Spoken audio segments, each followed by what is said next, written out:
Education is the birth right of each and every individual. ये दो articles हमें बोलते हैं free and compulsory education provide for each and every child from age 6 to age 14, जिसको हम बेटा बोलते हैं RTE, right to education act. ठीक है बेटा। अब देखिए बेटा यूनिवर्सलाइजेशन ऑफ एलिमेंट्री एजुकेशन का मतलब क्या है। पहले मैं आपको एक चीज समझाऊं, यूनिवर्सलाइजेशन में बाद में देखेंगे। What is elementary education? बताइए एलिमेंट्री एजुकेशन किसे बोलते हैं? सर जो क्लास ये इसके बाद ना क्लास 8 से 11। देखो बेटा हमने पिछले लेसन में यही पढ़ा, अब मत आप क्लास में होती हो। हमने कहा बेटा पहले क्या होती है pre primary education from class nursery up to class 1st, pre primary education. उसके बाद प्री-प्राइमरी एजुकेशन के बाद कौन सी एजुकेशन होती है? Primary education, that is elementary education. Primary education को हमने दो स्टेज पे डिवाइड किया। हमने कहा बेटा अपर प्राइमरी, क्या कहा बेटा? Upper primary. ठीक है बेटा। अपर प्राइमरी में हमने कहा क्लास 1st से to class 5th, class 1st to class 5th। इसको बेटा हमने बोला, इसको और एक नाम हम बोलते हैं एलिमेंट्री। क्या बोलते हैं बेटा? एलिमेंट्री। और हमने कहा फिर बेटा यह बेटा पहले लोअर प्राइमरी, उसके बाद है अपर प्राइमरी। यह है लोअर प्राइमरी पहले, उसके बाद हमने कहा अपर प्राइमरी। अपर प्राइमरी जो हमने कहा क्लास 5th से लेके क्लास 8th तक, क्लास 5th से लेके क्लास 8th तक। इसको हमने और एक नाम क्या बोला? मिडिल। क्या बोला बेटा? ये पीरियड किसका कवर होता है? प्राइमरी एजुकेशन का। ये दोनों किसके अंदर आते हैं बेटा? किसके अंदर आते हैं बेटा? Primary education. प्राइमरी एजुकेशन के अंदर ये दोनों आते हैं। एंड एलिमेंट्री एजुकेशन का मतलब यही है फ्रॉम 6 to 14। जरा देखिए गिनिए बेटा ये कितने ईयर्स आते हैं 6 से 14 तक? 8 ईयर्स। गिनिए यहां से 1st to 8th, गिनिए यहां से 1st to 8th कितने साल आए? 8 साल। तो गवर्नमेंट ने कहा ये 8 साल एजुकेशन आप क्या बनाओ बेटा? What do you mean by universalization? Universal. बेटा बताइए what do you mean by universal? What do you mean by universal? Universal mean जिसपे हर किसी का हक हो। उसको आयरा नहीं बताएगा खाली मेरा हक है एजुकेशन, ये नहीं बताएगी मेरा हक है एजुकेशन, ये नहीं बताएगी मेरा हक है education. Education is the right of each and every individual. This is called the universalisation of elementary education. जब हम एजुकेशन प्रोवाइड करें हर किसी के लिए, न कास्ट का टेंशन, न क्रीड का टेंशन, न पॉवर्टी का टेंशन। ठीक है बेटा। क्यों? हमने क्या बोला? ये क्या होनी चाहिए? Free and compulsory. क्या होनी चाहिए बेटा? Free and compulsory. ठीक है। तो इसी को हम बेटा कहते हैं यूनिवर्सलाइजेशन ऑफ एलिमेंट्री एजुकेशन। ठीक है बेटा। अब देखिए बेटा डेफिनेशन। अब आप देखिए डेफिनेशन किसको हम बोलते हैं universalisation of elementary education. UEE में शॉर्ट में लिख रहा हूं, universalisation of elementary education in India means universalisation of elementary education in India means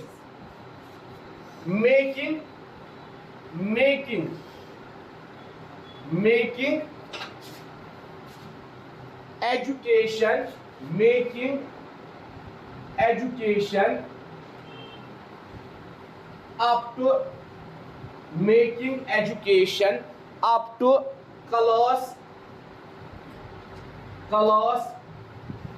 1 to class 8, making education up to class 1st to 8th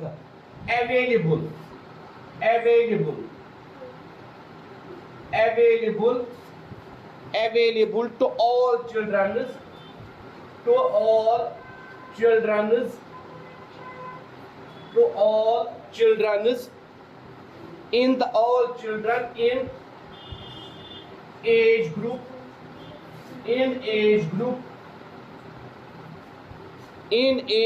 6 to 14 इसका मतलब क्या है? Universalisation of elementary education. वही हमने कहा, universalisation of elementary education in India means making education up to class 1st to class 8th available to all children in age group 6 to 14। मतलब हर किसी area में, हर किसी डिस्ट्रिक्ट में, हर किसी विलेज में हमें क्या काम करना है? एजुकेशन को एक्सेसिबल बनाना है, एजुकेशन को अवेलेबल बनाना है। किन के लिए बेटा? उन बच्चों के लिए जो क्लास 1st से क्लास 8th तक है, जो क्लास 1st से क्लास 8th तक है।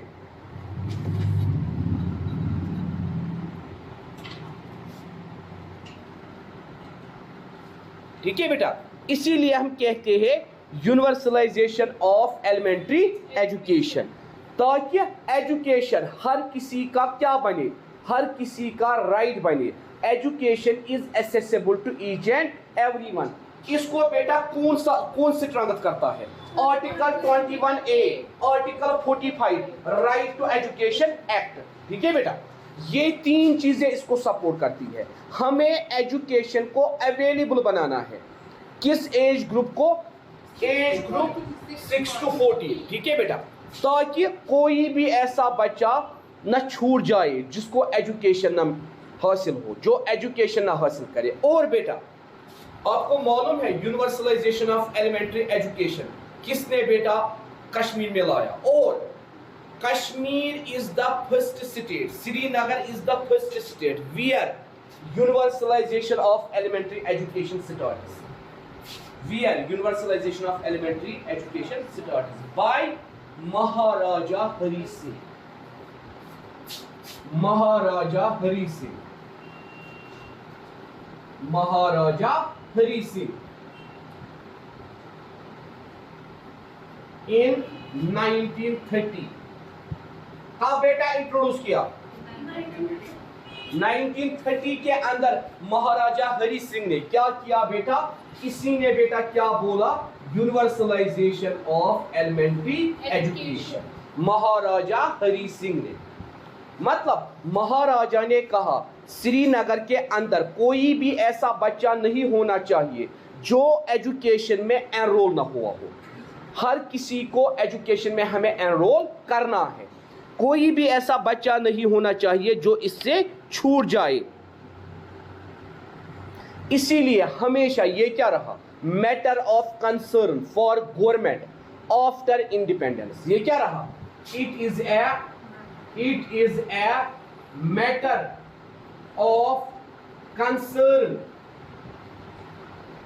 For government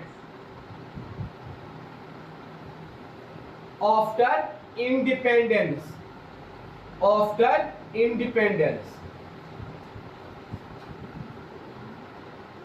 after independence government के लिए ये क्या रहा? Matter of concern. कैसे हम इसको प्रमोट करेंगे, कैसे हम इसको आगे बढ़ाएंगे। इसीलिए बेटा हम कहते हैं universalisation of elementary education.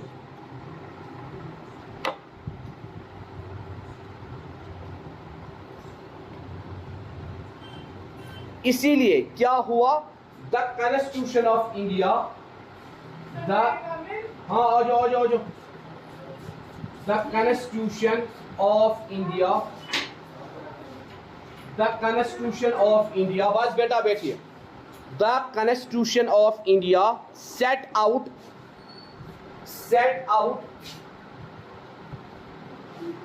N unambiguous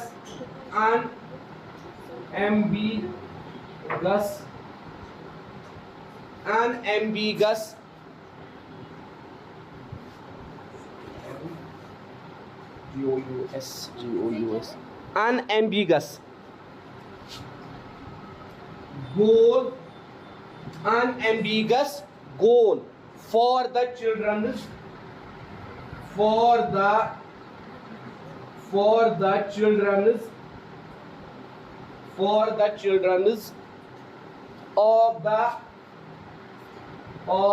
the children's of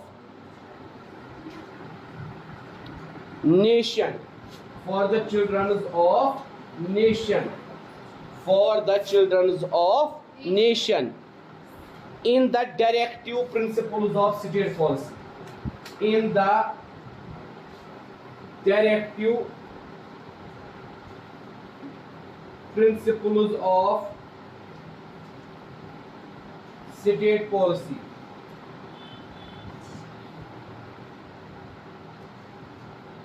बेटा क्या होते हैं directive principles of state policy? क्या पढ़ा है कॉन्स्टिट्यूशन में उसके मुताबिक? हाँ, क्या होता है वो directive principles of state policy? Even BPSP, मगर इसमें बेटा क्या है, इसके अंदर कौन सी पॉलिसीज आई है?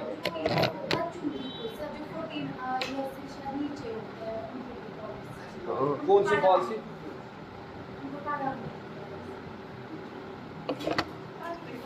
खुदा कुछ वो रहम करुन तो क्या सर अगर मेरे मार्क्स प्रॉपर देखोगे ना आए बोब लगी बलाय पता नहीं खबर का मार्क्स चे वो ओतर कम मार्क्स आए पत।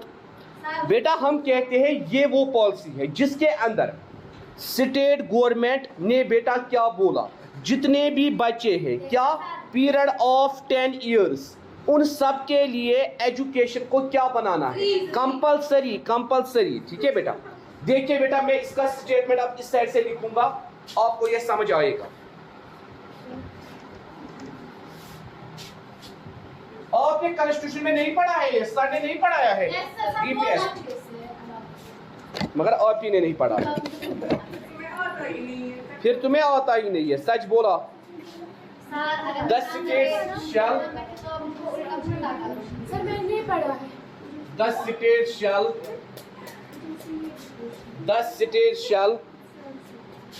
endeavor the state shall endeavor the state shall endeavor to provide within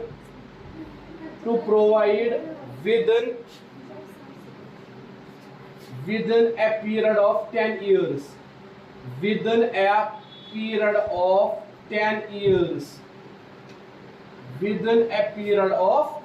years from the commencement of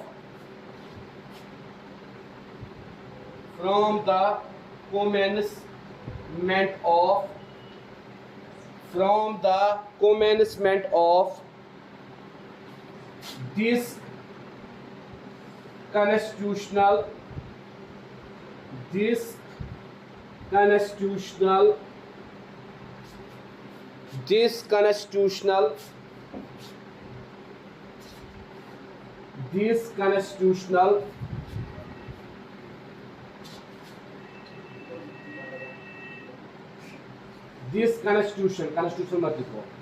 constitutional free and compulsory sir मैंने नहीं बोला था फिर आधा free and compulsory कहाँ बोला था? अल्लाह की कसम मैंने free and compulsory education बस बेटा for free and compulsory education for all children until they complete the age of 14 years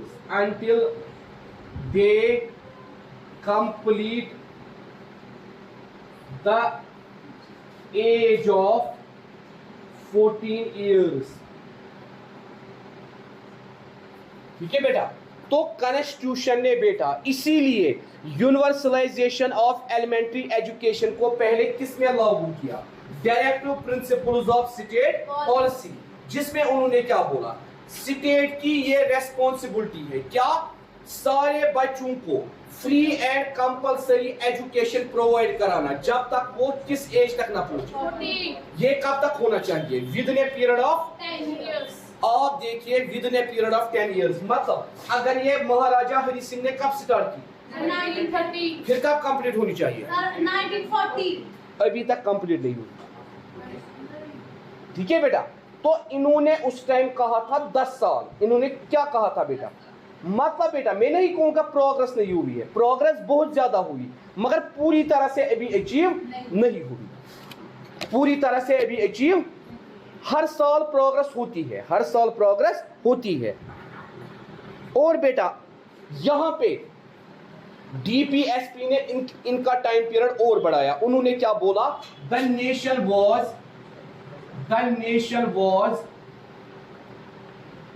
expected, the nation was expected to achieve this target,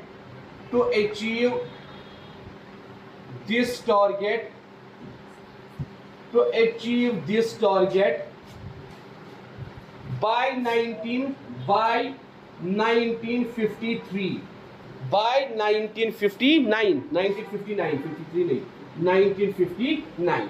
तो यहां पे इन्होंने और इसका पीरियड बढ़ाया। पहले 10 साल वो हुए बेटा 1940, उसके बाद 19 इयर्स और इन्होंने क्या बोला बेटा? 1959। किन्होंने बेटा directive principles of state policy, उन्होंने बोला कब तक ये कंप्लीट होना चाहिए? 1959 तक। मतलब सारे बच्चों को मिलनी चाहिए free and compulsory primary education. ठीक है बेटा, free and compulsory primary education class 8th तक, क्लास 8th तक। हम कहते हैं बेटा, और ये जो प्राइमरी एजुकेशन है, आप देखिए क्यों हमने इसी को फोकस किया, क्योंकि प्राइमरी एजुकेशन को समझा जाता है बेटा फाउंडेशन एजुकेशन। फाउंडेशन एजुकेशन जिस तरह बेटा हम कहते हैं एक बिल्डिंग तभी मजबूत होगी जब इसके खंभे मजबूत होंगे, जब इसके क्या मजबूत होंगे? खंभे। आप देखिए बचपन से आपको एक ही चीज समझाई जाती है, क्या बेटा? अपनी बेस बनाओ, बेटा अपनी बेस बनाओ। क्यों बेटा हम कहते हैं क्लास 1st से लेके क्लास 8th तक की बेस बनती है, उसके बाद बेस नहीं। क्योंकि बेटा अगर इन स्टेजेस पे आपकी लर्निंग ठीक हो गई, हैंडराइटिंग ठीक हो गई, या बेटा हम कहते हैं बेटा स्पेलिंग मिस्टेक्स ठीक करना, या बेटा ट्रांसलेशन ठीक करना, इंग्लिश लैंग्वेज ठीक करना, तो बेटा जितनी भी आगे वाली एजुकेशन है, क्योंकि प्राइमरी के बाद सीधे क्या सेकेंडरी, उस एजुकेशन में आपको प्रॉब्लम फील नहीं होती है। मगर बेटा वो एजुकेशन जो हमारे लिए फाउंडेशन है, अगर उसमें प्रॉब्लम, मतलब अगर अर्लियर क्लासेस में बच्चे भी, मतलब earlier classes, nursery class, LKG class, first class, second class, fourth class, eighth class, उसमें बेटा प्रॉब्लम। इसीलिए बेटा इन्होंने पॉलिसी बनाई थी, जब हम अभी पढ़ेंगे, इन्होंने कहा था यूनिवर्सलाइजेशन ऑफ रिटेंशन। किसी को भी मत रिटेन करो, कम से कम 8th क्लास तक किसी भी बच्चे को फेल मत करो। क्यों? यहाँ नर्सरी का बच्चा फेल निकलता है, जाओ बुला पापा को, लव एफिडेविट। सेकंड क्लास का बच्चा फेल होता है, जाओ बुला पापा को, बुला मामा को, लव एफिडेविट लिख के। इन्होंने कहा था बच्चों को प्रॉपर मौका दे दो, उनको रिटेन।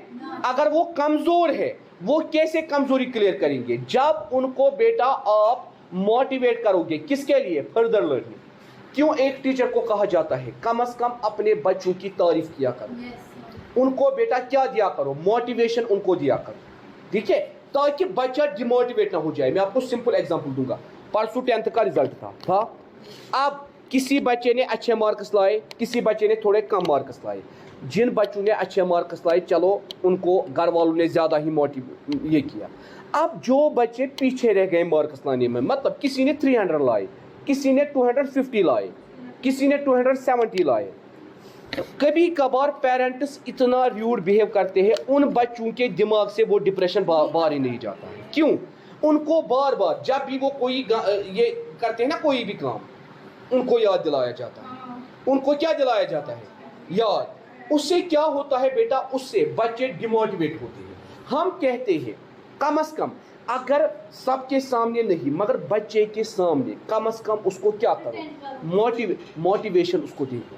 उसको बोलो आपने अच्छा किया है, आप इससे भी अच्छा कर सकते हो। मगर जब आप बच्चे को सबके सामने बोलते हो या बच्चे को उसके कॉन्फिडेंस की आप धज्जियां उड़ाते हो, जब आप उसके सामने बोलते हो आप कुछ नहीं कर सकते, या हम सारे कोई उचित के मार्क, ठीक है, ठीक है बेटा, नेबर्स को देखो उनको कितने मार्क्स है, इससे बेटा डिमोटिवेशन होती है। इसीलिए बेटा हम कहते हैं यूनिवर्सलाइजेशन ऑफ एजुकेशन में ये भी एक वजह है, प्रॉब्लम्स यहाँ पे एग्जिस्ट हो गई। उसके बाद हम बेटा कहते हैं ये जो यूनिवर्सलाइजेशन ऑफ एलिमेंट्री एजुकेशन है, या इसको हम और एक नाम बोलते हैं प्राइमरी एजुकेशन। प्राइमरी एजुकेशन को बेटा, primary education according to Gandhi ji, according to Gandhi ji, Gandhi ji इस एजुकेशन को बोलते हैं बेसिक एजुकेशन। क्या बोलते हैं बेटा? Basic education. गांधी जी कहते हैं primary education is basic education या elementary education is basic education, basic education. और बेटा गांधी जी ने बेसिक एजुकेशन के 3 मेन एम बताए हैं। कितने मेन एम बेटा? 3 main M. According to Gandhi ji इसके 3 मेन एम है। किसके बेटा? बेसिक एजुकेशन के, ठीक है बेटा, या प्राइमरी एजुकेशन के। पहला क्या? Fundamental need. गांधी जी इसको क्या बोलते हैं?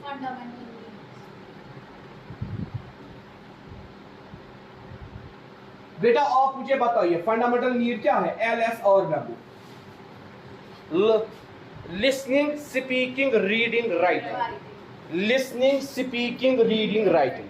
गांधी जी ने बताया है फंडामेंटल नीड। उसने कहा है बेसिक एजुकेशन एक बच्चे के ये 4 स्किल्स क्या करने चाहिए? इंप्रूव करने चाहिए। इन स्किल्स पे मास्टरी होनी चाहिए। लिसनिंग, स्पीकिंग, रीडिंग, राइटिंग, या बेटा जिसको हम कहते हैं 3 आवर्स भी, ठीक है बेटा। गांधी जी कहता है पहला मकसद बेसिक एजुकेशन का क्या होना चाहिए या एलिमेंट्री एजुकेशन का क्या होना चाहिए? आपको बेटा listening, speaking, reading and writing चारों पे मास्टरी होनी चाहिए। इन 4 स्किल्स पे आपकी मास्टरी बननी चाहिए। मतलब बेसिक एजुकेशन के दौरान ये 4 स्किल्स आपके इंप्रूव हो जाने चाहिए। ये 4 स्किल्स आपके क्या होने चाहिए? इंप्रूव होने चाहिए। दूसरा, craft teaching plus book teaching. Craft teaching plus book teaching,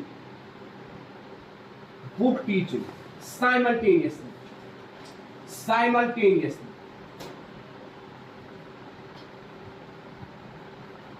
craft teaching plus book teaching simultaneously. मतलब क्राफ्ट टीचिंग जरूरी बेटा ड्राइंग नहीं हो, कोई भी क्राफ्ट जो आप बच्चे को दोगे। मतलब अकॉर्डिंग टू गांधी जी बच्चों को एंगेज रखो एक्टिविटीज में।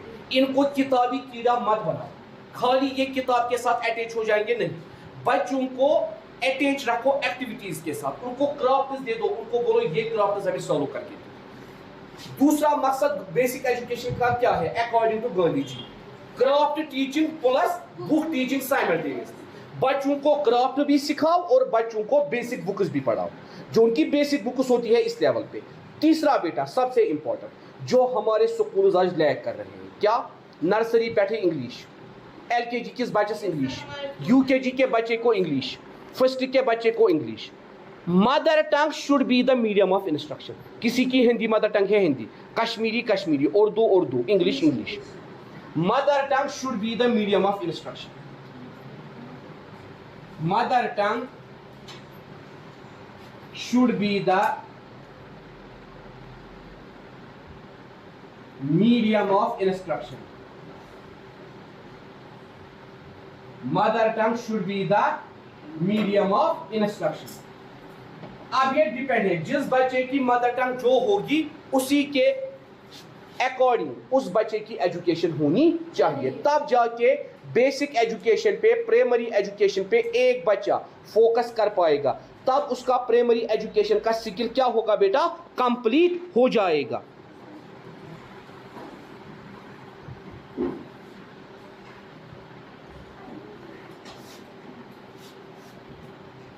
और बेटा उसके बाद universal declaration of human rights. उसके बाद बेटा यूनिवर्सल, ये according to universal declaration of human rights.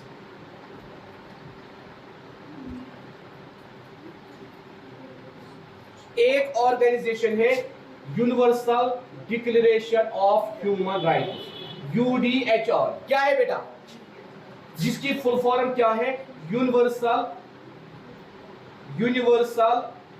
Declaration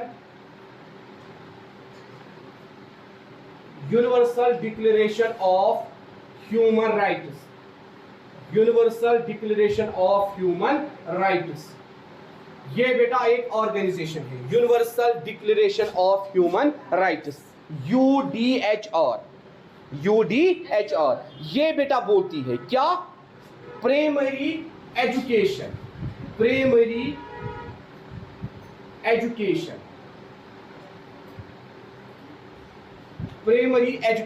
ठीक है बेटा, प्राइमरी एजुकेशन जो होती है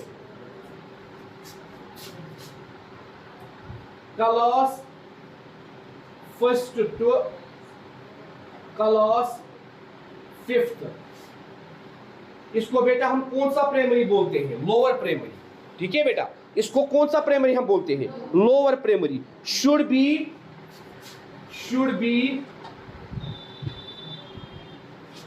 universal, free, should be universal, free and available and easily available for all children,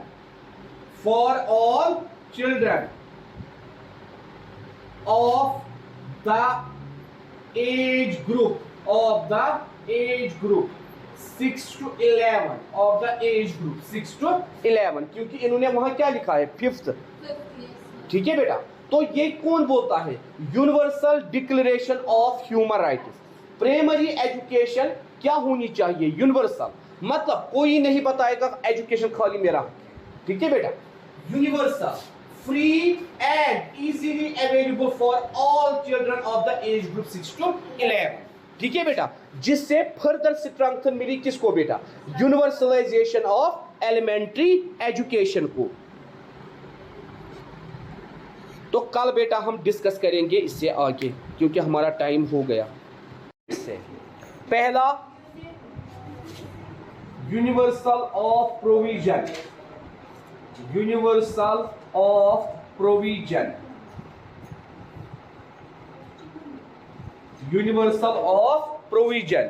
दूसरा बेटा universal of enrolment, universalisation of elementary education. जहां मैंने कहा UEE हैज 3 मेन कंपोनेंट्स। पहला है यूनिवर्सल ऑफ प्रोविजन, दूसरा है बेटा यूनिवर्सल ऑफ एनरोलमेंट,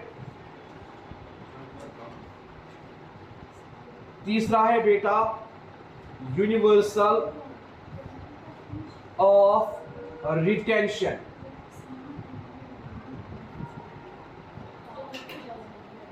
तीन चीजें हैं बेटा, 3 मेन कंपोनेंट से यूनिवर्सलाइजेशन ऑफ एलिमेंट्री एजुकेशन के।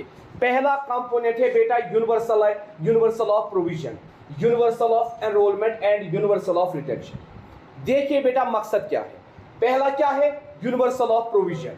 हमें प्रोविजन बनाना है, we can provide school facility to each and every village, to each and every society. उसी को हम बेटा बोलते हैं यूनिवर्सल ऑफ प्रोविजन। मैं अभी लिखाऊंगा, अभी मत लिखो, आप खाली सुनो। यूनिवर्सल ऑफ प्रोविजन, प्रोविजन क्या बनाना है, जब स्कूल होगा तभी पढ़ाई होगी, जब स्कूल होगा तभी क्या होगी।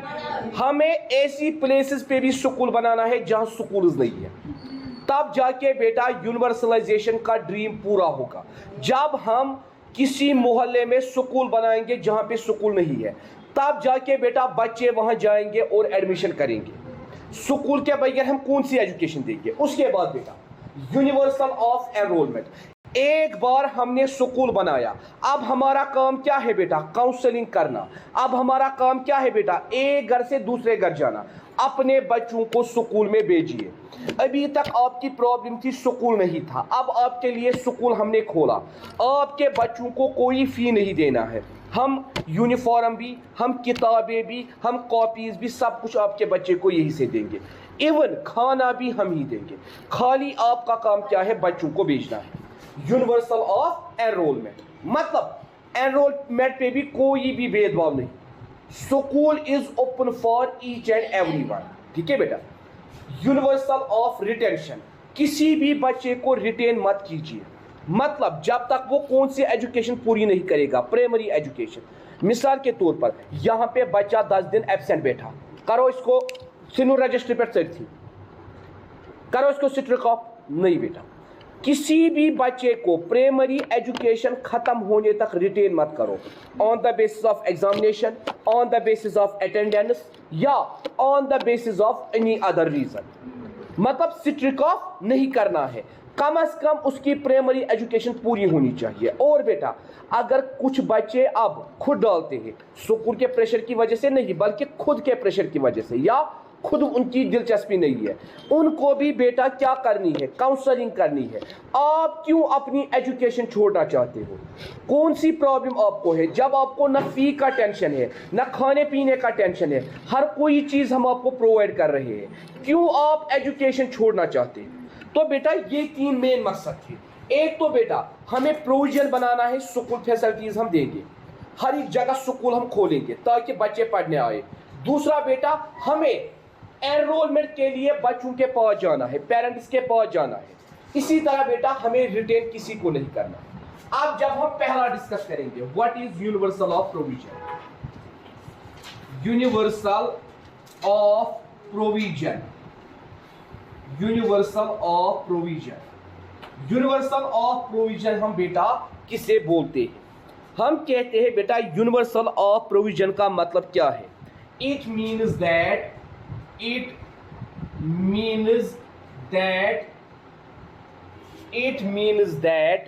school facilities should be provided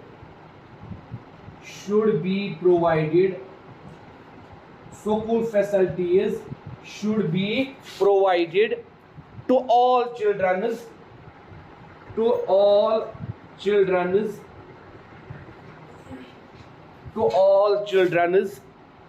between the age group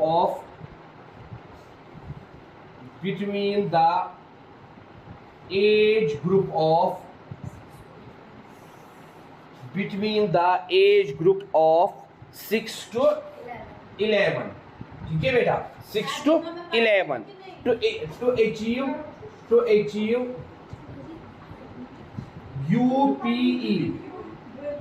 UPE and 6 to 14 to achieve 6 to 14 to achieve UEE। हमें बेटा स्कूल फैसिलिटी प्रोवाइड करनी है उन बच्चों को जिनका एज ग्रुप क्या है? 6 to 11। किसके लिए? To achieve universalisation of primary education, and 6 to 14 to achieve universalisation of elementary education. हमने कहा बेटा ये 3 साल का है, ये कितने ईयर्स का है? 3 इयर्स। और बेटा ये कितने इयर्स का है? यहाँ पे 5 इयर्स। ठीक है बेटा, ये 5 इयर्स। यही आते हैं बेटा 8 साल जो universalisation of elementary education cover करती है। इसीलिए बेटा हमने पहली चीज कहा यूनिवर्सलाइजेशन ऑफ प्रोविजन या यूनिवर्सल ऑफ प्रोविजन। अब देखिए बेटा ये जो यूनिवर्सल ऑफ प्रोविजन है, जब हम कहते हैं जब यूनिवर्सल ऑफ प्रोविजन पास हुआ, इसकी वजह से एक बहुत बड़ी कामयाबी प्राइमरी एजुकेशन को मिली। क्या कामयाबी मिली बेटा? हम कहते हैं जितने भी यहाँ पे प्राइमरी स्कूल्स थे या जितने भी यहाँ पे प्राइमरी एजुकेशन सिस्टम था वो एक्सपेंड हो गया, वो इंडिया में लार्जेस्ट बन गया। ठीक है बेटा। The number of primary schools increased from the number of primary schools, the number of primary schools in India is increased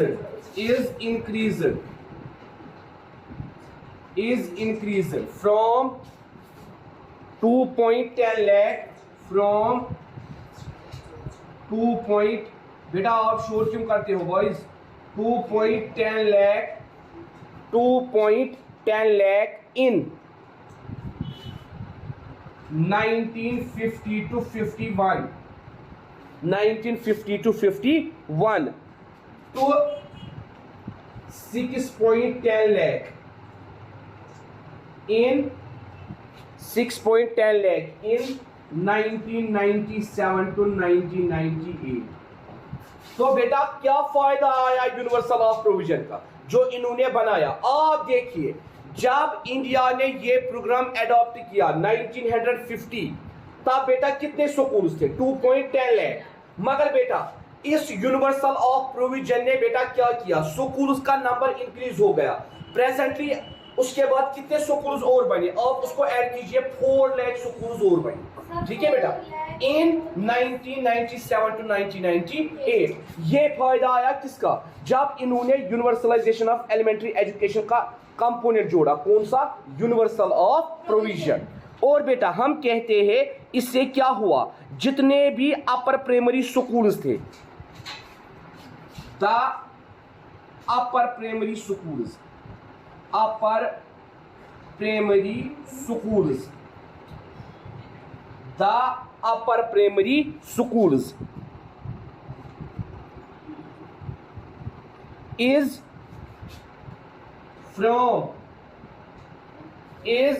from 13 lakh to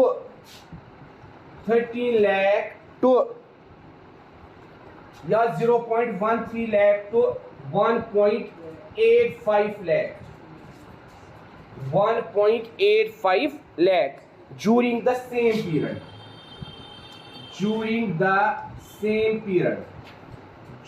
the same period।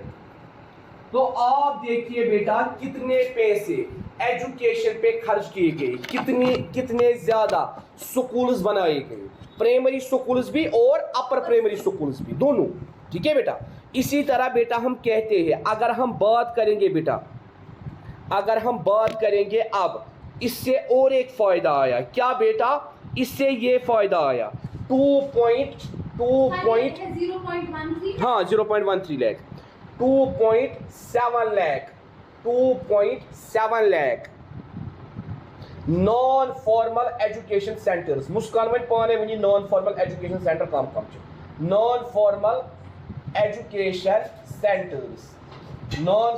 Education centres भी बनाए गए।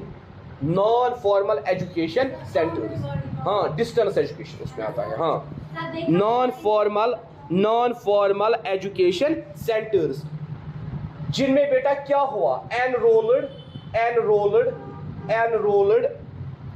150 million children,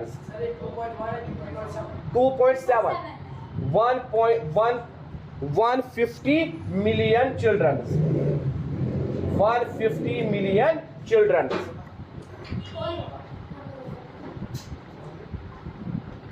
150 million children. तो बेटा ये इसका फायदा आया।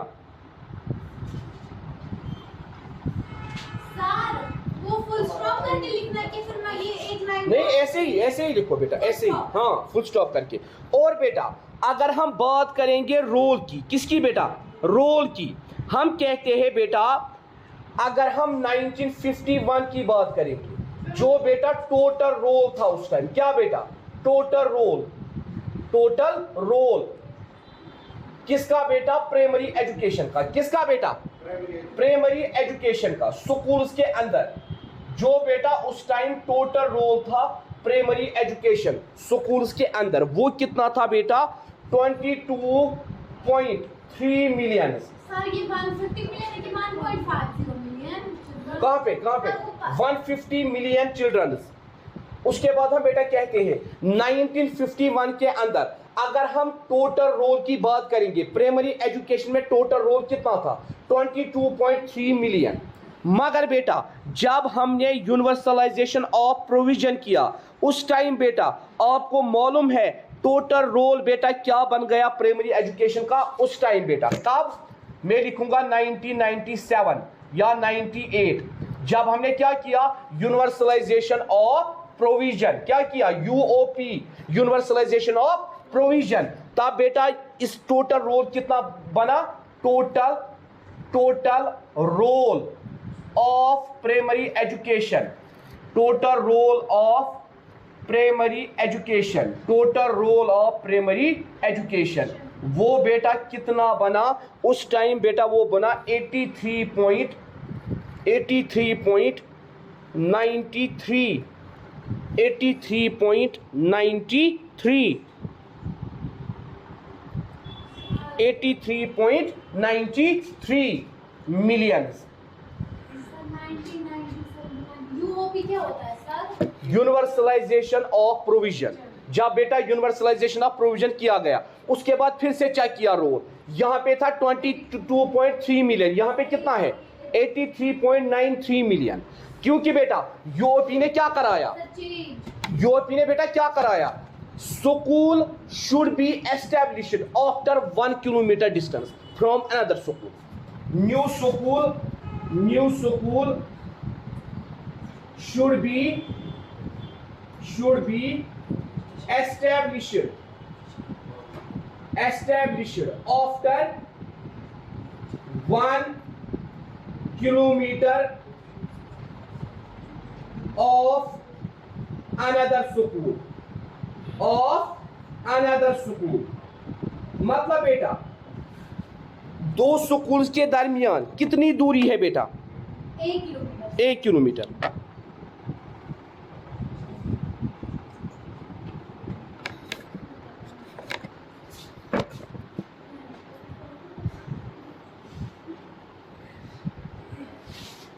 और बेटा उसके बाद गवर्नमेंट ने और एक प्रपोजल आया उन्होंने बोला जितने भी बेटा रूरल विलेजेस है रूरल ठीक है बेटा या रूरल एरिया है वहां पे बेटा आप स्कूल्स एस्टेब्लिश करो आफ्टर 3 किलोमीटर कहां पे बेटा आफ्टर 3 किलोमीटर।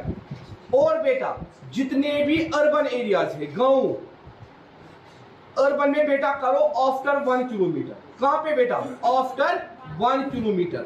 ये फिर गवर्नमेंट ने लाया और एक प्रपोजल इसके अंदर रूरल में आप स्कूल बनाओ आफ्टर 3 किलोमीटर अर्बन में आप स्कूल बनाओ आफ्टर 1 किलोमीटर। हम कहते हैं बेटा इससे क्या हुआ इससे प्राइमरी एजुकेशन इंडिया की क्या बन गई लार्जेस्ट इन द वर्ल्ड। इससे बेटा क्या बनी primary education of India becomes the largest in the world primary education of India becomes the largest in the world. इससे बेटा क्या हुआ जो प्राइमरी एजुकेशन थी इंडिया की वो क्या बन गई लार्जेस्ट इन द वर्ल्ड पूरे इंडिया में सबसे ज्यादा प्राइमरी एजुकेशन यहां आ गई इंडिया के अंदर as compared to other states. Rural में बेटा आफ्टर 3 किलोमीटर अर्बन में बेटा आफ्टर 1 किलोमीटर ठीक है। और बेटा हम कहते हैं यूनिवर्सल ऑफ प्रोविजन से और एक फायदा आया क्या बेटा इंडिया क्या बन गया इंडिया में प्राइमरी एजुकेशन क्या बन गई largest in the world. India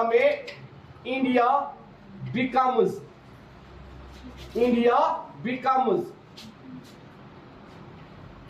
number या हम कहेंगे ऐसे primary education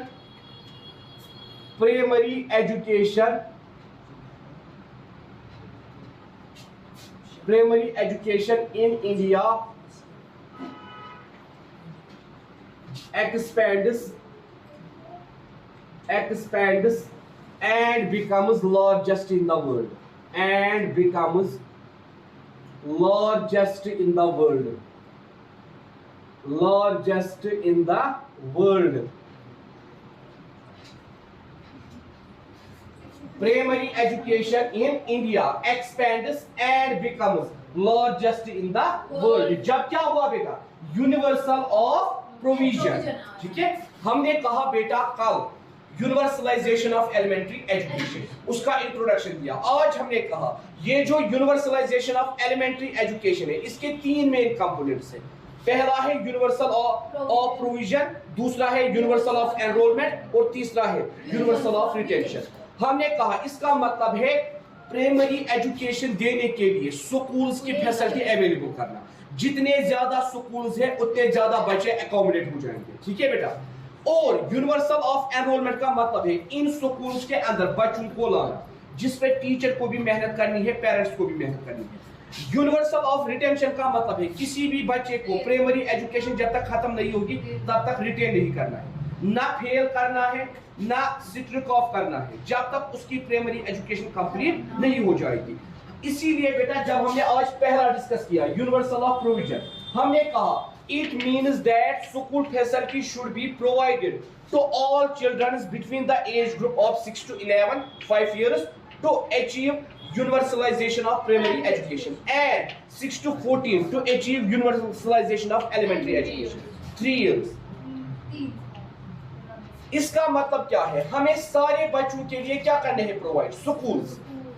The number of primary schools in India is increased from 2.10 lakh in 1950 to 51 to 6.10 lakh in 1997 to 1998. अगर before the application of universalization of elementary education, India में कितने schools थे? 2.10 lakh. मगर जब हमने ये लागू किया यूनिवर्सल ऑफ प्रोविजन, इससे कितने नए स्कूल्स बन गए? और 4 लाख. क्योंकि 2.10 ऑलरेडी थे, नए कितने बन गए? और 4 लाख. टोटल कितने बन गए? 6.10 लाख. 1997-1998 तक ये कंप्लीट हुए. उसके बाद the upper primary schools is from 0.13 lakh to 1.5 lakh. ये जो 1.85 लाख, ये जो बेटा अपर प्राइमरी थे ये थे 0.13 लाख. अब प्रेजेंटली इनका नंबर क्या है? 1.85 lakh during the same period, इसी पीरियड के दौरान. उसके बाद हमने कहा 2.7 lakh non formal education centres भी बनाए गए जिनमें बेटा कितने बच्चे पढ़ते हैं? 150 मिलियन चिल्ड्रन. उसके बाद हमने कहा 1951 में टोटल रोल प्राइमरी एजुकेशन में कितना एनरोल हुआ था? 22.3 मिलियन. मगर जब हमने यूओपी को लागू किया उसके बाद जब हमने यही रोल 1997 टू 1998 में देखा, हमने देखा total roll of primary education 83.93 million. उसके बाद हमने कहा new school should be established after 1 kilometre of another school in rural area, in urban areas and after 3 kilometers in rural areas.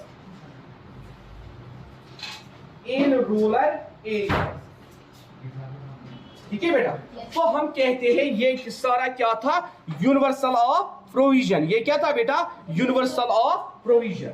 अब अगर हम बात करेंगे दूसरे की, यूनिवर्सल ऑफ एनरोलमेंट. ठीक है बेटा. बेटा अभी 7 मिनट है. यूनिवर्सल ऑफ प्रोविजन हमने डिस्कस किया. अब हम करेंगे डिस्कस यूनिवर्सल ऑफ एनरोलमेंट. और बेटा याद रखो इन दिनों आपको प्रॉब्लम भी नहीं होगी. जब आप परसों रोजे लेके वहीं से आओगे, फिर मुझे 10 मिनट पढ़ाना है, 10 मिनट आपकी बातें सुननी है.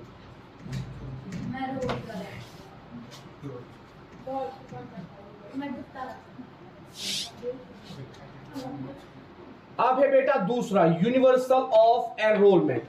Universal of enrolment. Universal of enrolment. अब इस यूनिवर्सल ऑफ एनरोलमेंट का मतलब क्या है?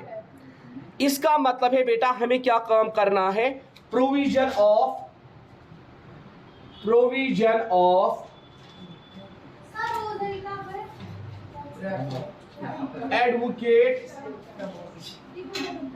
provision of advocate schools, provision of advocate schools of children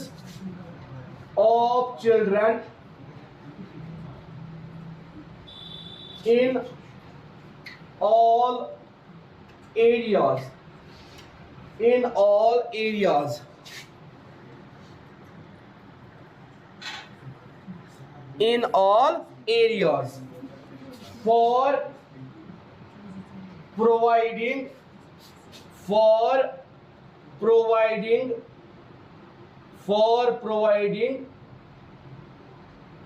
primary education, for providing primary education, for providing primary education.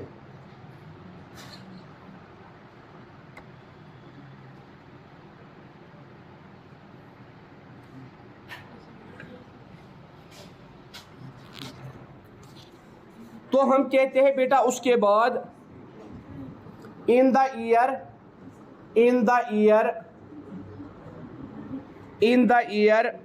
1997 to 98 the total number of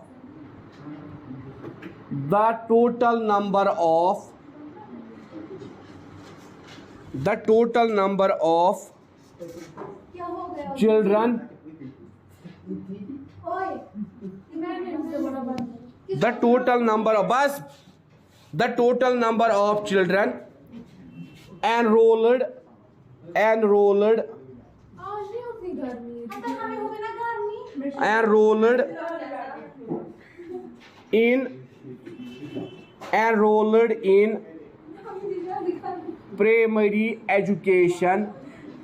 enrolled in primary education was 108.82 lakh,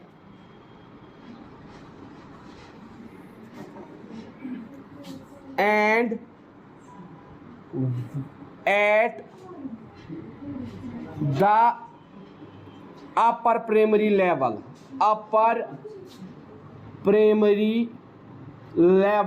and at the upper primary level it was 394.87 lakh.